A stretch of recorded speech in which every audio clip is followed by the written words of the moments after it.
મહેસાણામાં દૂષિત પાણીએ કહેર વરસાવ્યો છે। પોલીસ હેડક્વાર્ટર નજીક આવેલા ચામુંડા નગરમાં પાણીજન્ય રોગચાળો ફાટી નીકળ્યો, જેને કારણે આરોગ્ય વિભાગની ટીમ દોડતી થઈ છે। આરોગ્ય વિભાગે ઘરે ઘરે સર્વેલન્સની કામગીરી શરૂ કરી। છેલ્લા એક અઠવાડિયાથી દૂષિત પાણીને કારણે અનેક લોકો બીમારીનો ભોગ બન્યા છે। ચામુંડા નગરમાં રહેતા 40થી વધારે પરિવારોના હાલ અત્યારે આ પ્રકારનું પાણી તે વાપરવા માટે મજબૂર છે। છેલ્લા એક સપ્તાહથી નળ વાટે ગંદુ પાણી આવતા ઝાડા ઉલટીના કેસમાં સતત વધારો થઈ રહ્યો છે। આરોગ્ય વિભાગ અનુસાર અત્યાર સુધીમાં ઝાડા ઉલટીના 4 દર્દી મળી આવ્યા, જેની સારવાર ચાલી રહી છે। 144 ઘરમાં સર્વે કરવામાં આવ્યો, જેમાં 673 લોકોનું વ્યક્તિગત હેલ્થ સ્ક્રીનિંગ કરવામાં આવ્યું છે।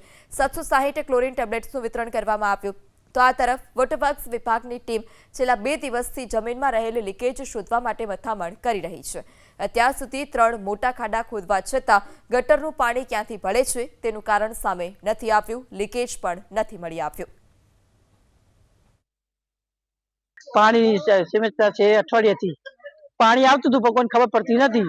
પછી આ તો ધીરે ધીરે ખબર પડી કે ગંદુ પાણી આવે છે, તે તપાસ કરી જે અમારી સોસાયટીમાં છે નરેશભાઈ વકીલ એમને બધું આ શરૂઆત કરી।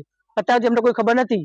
પછી આ તો છોકરાઓ પણ આવ્યું, છોકરાઓ બીમાર થવા માંડ્યા, ઝાડા ઉલટી થઈ જઈ, એટલે પછી વધારે તપાસ ચાલુ થઈ ગઈ। કેટલા લોકો બીમાર પડે? 15 થી 20 જણા।